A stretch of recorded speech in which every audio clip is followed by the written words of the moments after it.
ধৈর্য। আল্লাহ রসুল দিন রাত ধৈর্যের কথা বলছেন।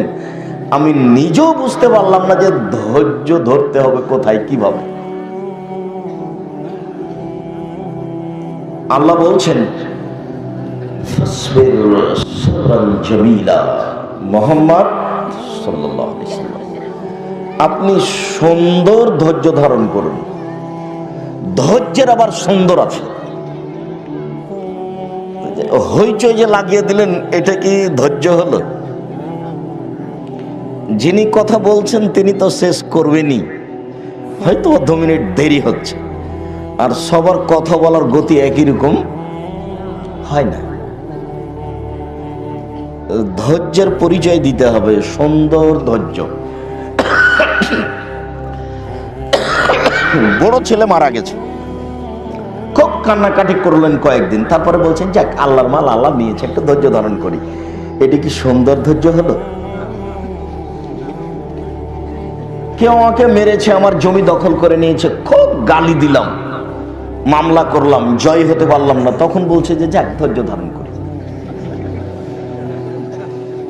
সুন্দর ধৈর্য কোনটা? আল্লাহ বলছেন অসবির আলা মা ইয়াকুলুন, ওরা যা বলে আপনি তার উপরে ধৈর্য ধারণ করুন। ওরা বলে মোহাম্মদ ভণ্ড নবী, ওরা বলে ও মিথ্যুক, ওরা বলে ও জাদুগার, ওরা বলে অগণক, ওরা বলে ওর মাথা খারাপ হয়েছে, ও পাগল। ছি ছি ছি ছি ছি। 360 জন মাবুদকে একজন বলে ওকে হত্যা কর, ওকে দেশ থেকে তাড়িয়ে দে, ওকে জেলখানায় বন্দি কর, কুকুর লাগিয়ে দে, কুকুর লাগিয়ে দে। ওরা যা বলে আপনি তার উপরে ধৈর্য ধারণ করুন। আল্লাহর কি ঠেকা বেঁধেছে? এদেরকে শেষ করতে পারেন না? শেষ তো করতে পারেন, কিন্তু আবার আমাদের নবীকে কি বলছেন? যে ধৈর্য ধারণ করেন। আল্লাহ বহু জায়গাতে ফেরাউনের ব্যাপারে বলেছেন, পৃথিবীর ইতিহাসে সবচেয়ে বদ মানুষ, স্বৈরাচারী, স্বেচ্ছাচারী মানুষ হলো ফেরাউন।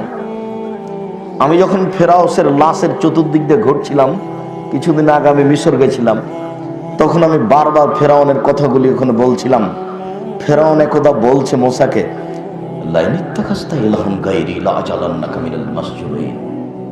মৌসা, তুমি যদি আমাকে বাদ দিয়ে অন্য কাউকে মাবুদ হিসাবে গ্রহণ করো, তাহলে তোমাকে আমি জেলখানায় বন্দি করে রাখবো। এই আয়াতটা আমি বলছিলাম সেখানে বারবার। ফেরাউন একদা মূসাকে বলছে, মা আলিমতু লাকুম মিন ইলাহিন গায়রি, মূসা, আমি ছাড়া তোমাদের আরো কোনো মাবুদ আল্লাহ আছেন এ কথা আমি জানি না।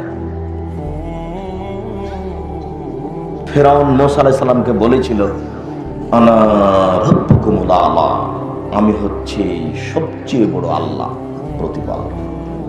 এগুলো ফেরাউনের বক্তব্য।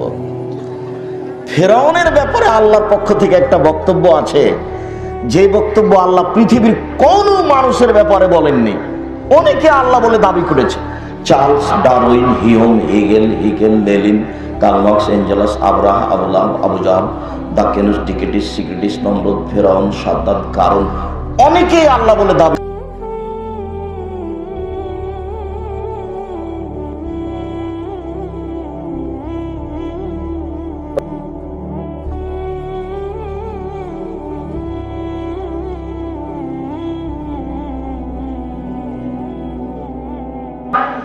ফেরাউনের কাছে যান আর নরম ভাষায় কথা বলেন। আল্লাহর কি ঠেকা বেঁধেছে? ফেরাউনের সাথে নরম আবার কি?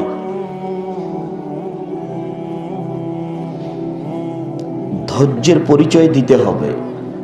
সবাই বলছে পাগল, সবাই বলছে কুকুর লাগিয়ে দে, এরপরে আল্লাহ বলছেন যে আপনি ধৈর্য ধারণ করুন। আমি যে কি দিয়ে বোঝাই, আমিও যে পরিস্থিতি যখন আসছে তখন খুব রাগ করে কিছু বলে নিচ্ছি, তাই নিজেকেও বোঝাতে পারি না যে ধৈর্য কখন, ধৈর্য কোথায়। আল্লাহ তাআলা বলছেন ইন্নাল্লাহা মা'আস সাবিরিন, আল্লাহ থাকেন ধৈর্যশীলদের সাথে। একটু থামেন, কিছুক্ষণ কথা বলছেন, সম্পূর্ণ সময় তো আর নিয়ে নেবেন না, না কি মনে হচ্ছে যে সব সম্পূর্ণ নিয়ে নেবেন?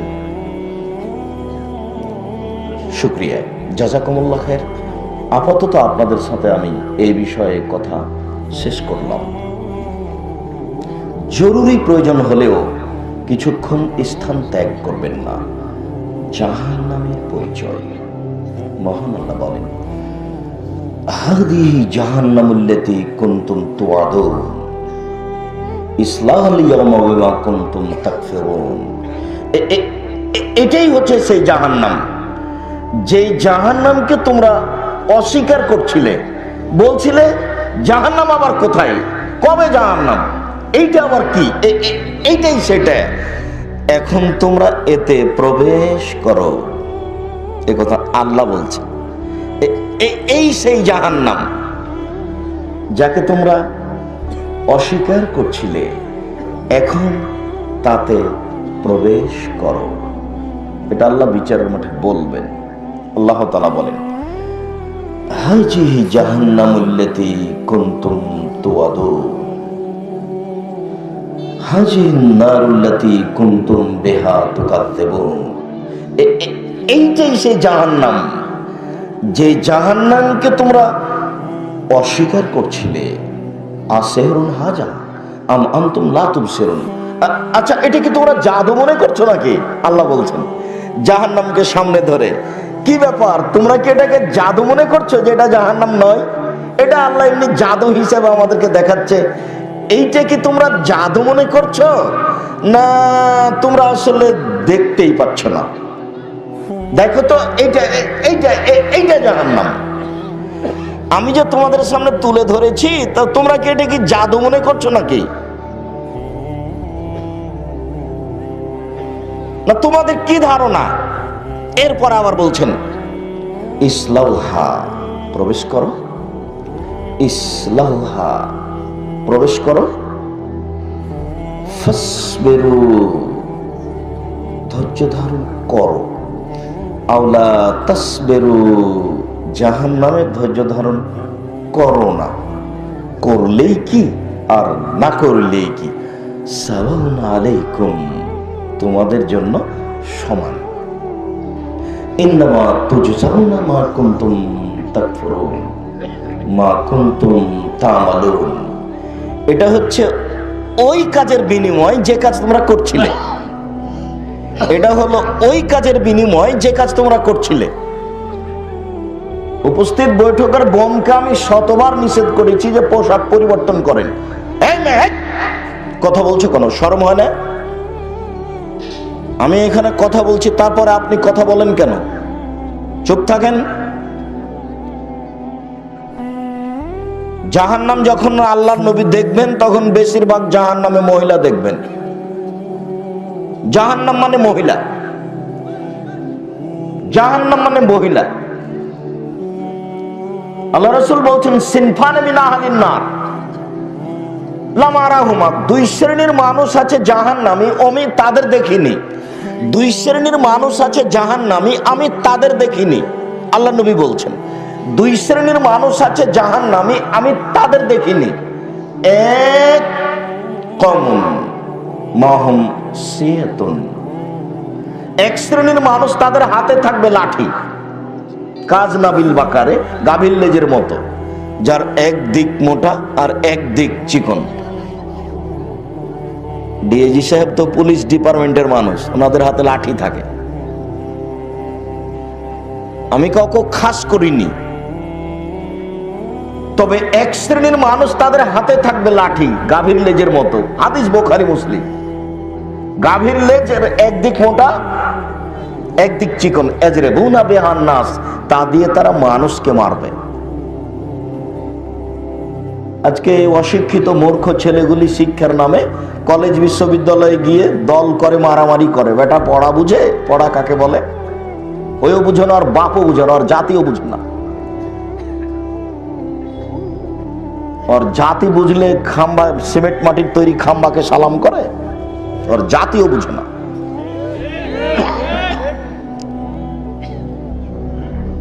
সম্মানিত দিনী ভাই বোন, দুই, নিসাউন মহিলা, কাসিয়াতুন কাপড় পরে থাকে, আরিয়াতুন উলঙ্গ, মমিলাতুন তারা পুরুষকে নিজের দিকে আকৃষ্ট করে, মাইলাতুন নিজেরা আকৃষ্ট হয়। দেখেন না রাস্তায় চলে তখন কেমন কেমন করে, আনছান আনছান করে, একবার রাস্তার এইদিকে যায়, একবার ওদিকে যায়, একবার হাতের ভাঁজ করে, একবার চুলের ভাঁজ করে, একবার কথার ভাঁজ করে। ওর নীতি হচ্ছে রাস্তার এক পাশ দিয়ে হাঁটতে হবে, এটা আল্লাহ রাসূলের নীতি। রাস্তা এভাবে চলছে কেন?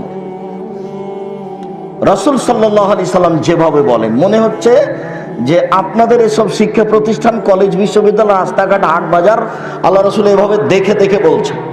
আমি আবার বলি, নিসাউন মহিলা, কাসিয়াতুন কাপড় পরে থাকে, আরিয়াতুন উলঙ্গ কাপড় পরে উলঙ্গ হয়। এই কথা তো আল্লাহ রাসূল বলছেন।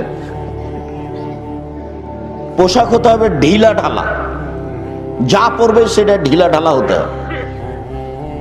মমিলাতুন পুরুষকে নিজের দিকে আকৃষ্ট করবে, মায়লাতুন নিজেরা পুরুষের দিকে আকৃষ্ট হবে, রৌসহুন্না কাসনামাতুল বখতিল মায়লা তাদের মাথার চুল হবে বক্র উটের ন্যায়।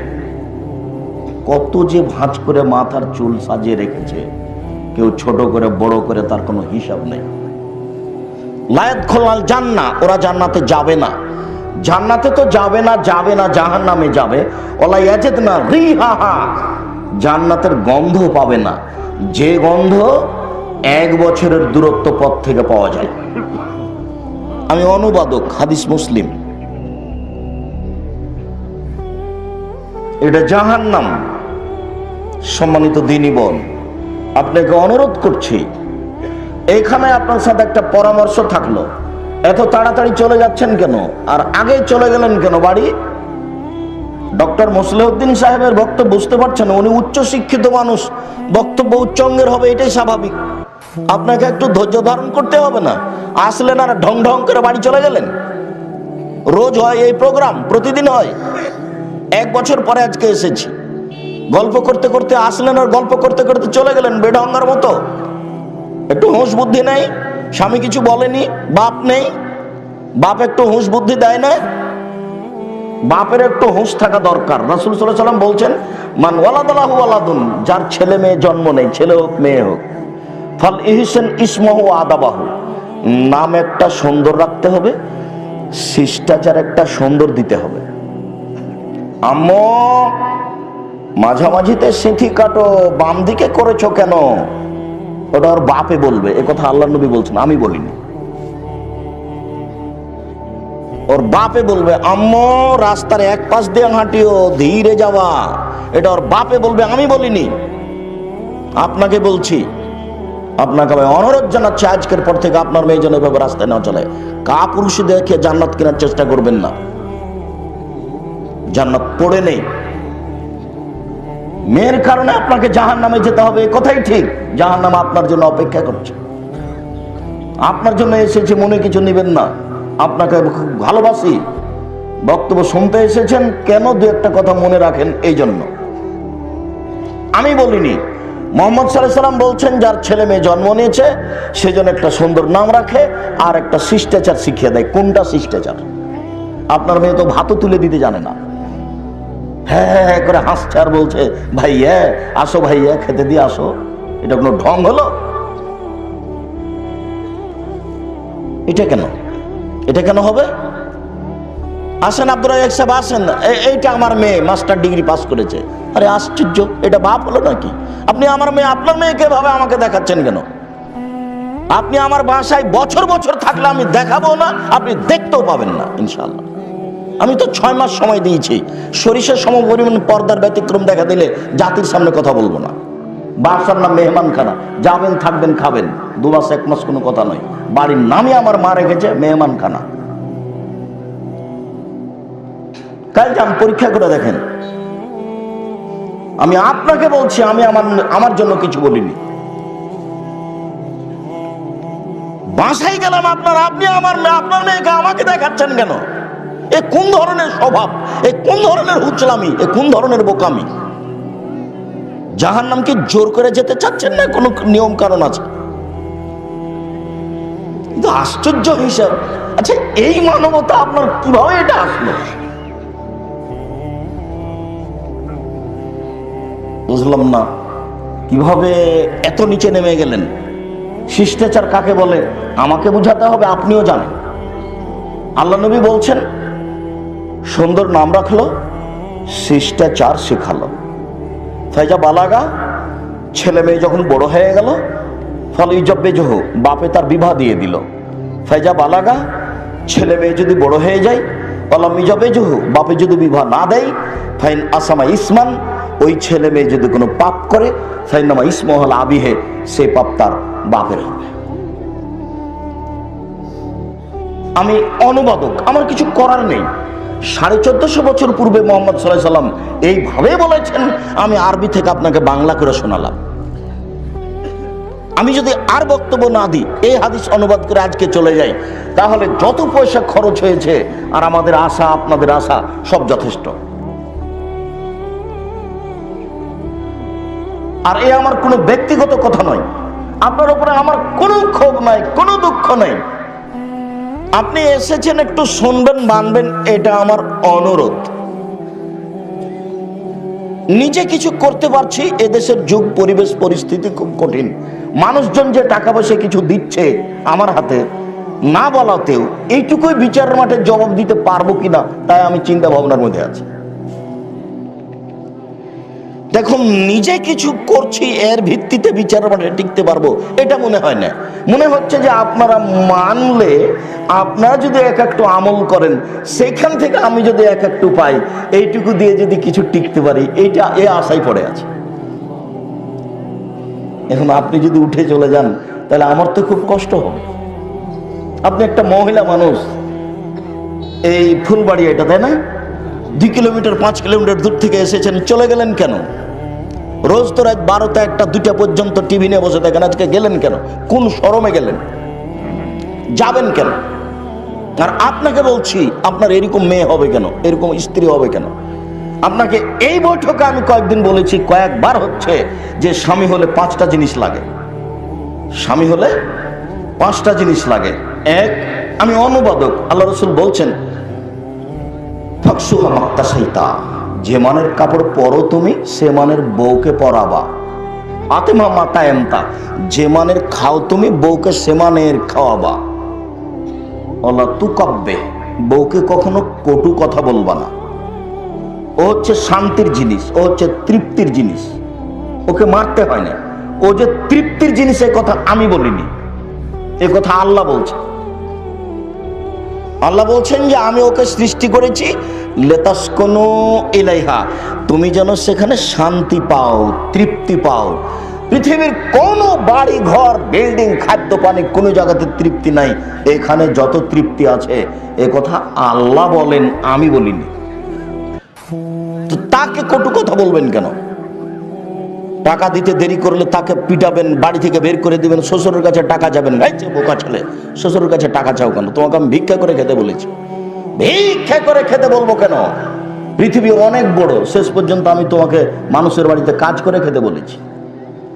গাজীপুরে বাড়ি, 1 শতক জমির দাম কোটি টাকা, ভিক্ষা করতে হবে কেন? ব্যবসা করে খাও। গাজীপুর মানে ঢাকা শহর, গাজীপুর মানে হচ্ছে আপনার ফ্যাক্টরি, গাজীপুর মানে বিভিন্ন ধরনের ব্যবস্থাপনা আছে রুজির। হিসাব নিকাশের বাইরে জমির মূল্য। ভিক্ষা করে খাবেন কেন? আমি ভিক্ষা করে খেতে বলিনি, আমি বলেছি ব্যবসা করে খাও। না হলে কলা বিক্রি করো, না হলে চকলেট বিক্রি করো, নাহলে মানুষের বাড়িতে কাজ করো, এই কথা আমি বলেছি। এটাও যদি না হয় তাহলে ভিক্ষা করো, এই কথা বলেছি। শ্বশুরের কাছে টাকা নিতে হবে কেন? তার সাথে মোটা কথা বলতে হবে কেন? শ্বশুরের সাথে অভদ্র কথা বলতে হবে কেন? শ্বশুর তোমাকে মেয়ে মানুষ করে তোমার কাছে তুলে দিয়েছে, এটাই তো অনেক, তুমি তার শুকরিয়া আদায় করো। সম্মানিত দিনী ভাই বোন, কটু কথা বলতে হবে না। 4, মুখের উপরে মারতে হবে না। অলা তাজির বালা লজে, মুখের উপরে মারো না। 5, অলা তাতরুকা ইল্লা ফিল বাইতে, বউকে নিজের বাড়ি ছাড়া কোথাও যেতে দিতে হবে না। এ কথা আমি বলিনি, আমি অনুবাদক। চাচার বাড়ি, খালার বাড়ি, ফুফুর বাড়ি, নানির বাড়ি, মায়ের বাড়ি কোথাও যাবে না জরুরি প্রয়োজন ছাড়া। যাচ্ছে কেন? কাপুরুষ আপনি, সেই জন্য যাচ্ছে। আপনি কাপুরুষ, আপনি ঘৃণিত পুরুষ, এই জন্য যাচ্ছে। আমার কষ্ট লাগলেই কি আর ব্যথা লাগলেই কি, আপনি মানলেই কি আর না মানলেই কি। আল্লাহ রাসূল বলেছেন তোমার বউকে তুমি বাড়ি থেকে কোথাও যেতে দিও না। যাচ্ছে কেন? রোজ দিন রাত দিন যাচ্ছে কেন? বাজারে ঘুরে কেন? বাজার আপনি করবেন। মোটা কাপড় কিনে আনবেন তবুও বলবে আলহামদুলিল্লাহ, চিকন কাপড় কিনে আনবেন তবু বলবে আলহামদুলিল্লাহ। তা আপনি মোটা কাপড় নিয়েছেন, তখন বউ বলছে কি যে নিয়ে আসে, তো সেটা আপনার কারণেই বলছে। ওর বুদ্ধি কম, আপনি তাকে বুঝান, দেখো আমি যেটা নিয়ে আসবো সেটা তুমি সাদরে গ্রহণ করিও, তুমিও শান্তি পাবা, আমিও শান্তি পাবো। কিনতে যাওয়ার সময় তো তোমার পরামর্শ থাকতে পারে, যেটা নিয়ে চলেছিস সেটাকে বলবা আলহামদুলিল্লাহ।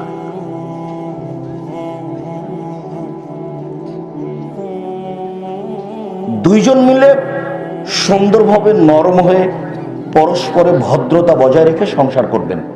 আল্লাহ বলছেন যে একজন আর একজনের পোশাক, বলেন তো আমি এটার কি ব্যাখ্যা করতে পারি? আপনি তার কাপড় আর ও আপনার কাপড় নেন, এবার কি ব্যাখ্যা করবেন? এটা কটু কথা বলা যায় এখানে?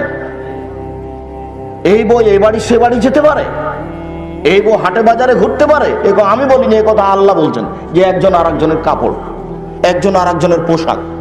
এটাকে আপনি কি বুঝেন? গেল কেন? গল্প করছে কেন? এখনো গল্প করছে, এটা আপনারই মেয়ে, এখন গল্প করছে। এই মুহূর্তে জবাব আপনি দিয়ে। উপস্থিত বৈঠকের মুসলিম বোন শোনেন, জাহান্নাম থেকে বেঁচে যাবেন চারটা কাজ করলে। জান্নাতের সবটি দরজা খোলা আপনার জন্য, চারটা কাজ করবেন। এরকম সুযোগ পুরুষের নেই, এত বড় সুযোগ পুরুষের নেই। চারটা কাজ করেন, জান্নাতের সবটি দরজা খোলা। এক, সালাত খামসা, 5 ওয়াক্ত সালাত আদায় করেন। 2, সমাত সাহারা, রমজান মাসে সিয়াম থাকবেন, রোজা। 3, আতাত বালাহা, স্বামীকে মেনে চলবেন, তিতা লাগলেও মিঠা লাগলেও। যদি মনে করেন যে এর সাথে চলা যাবে না, তাহলে খোলা তালাক দিয়ে দেন। বলেন গ্রামের চেয়ারম্যান মেম্বারকে যে আমি এর সাথে থাকবো না, মিটে যাক। এই ঝুলন্ত অবস্থায় তাকে খারাপ বাসবেন, ঘৃণা করবেন আর তার সাথে থাকবেন, এটা হবে না। তিতা লাগলেও স্বামীকে মানেন, মিঠা লাগলেও মানেন, জান্নাত হবে। 4, আতাত বালাহা, জেনা করবেন না কোনোদিন। ওয়াহাসানাত ফারজাহা, জেনা করবেন না কোনোদিন, জান্নাত হবে। 4টা কাজ।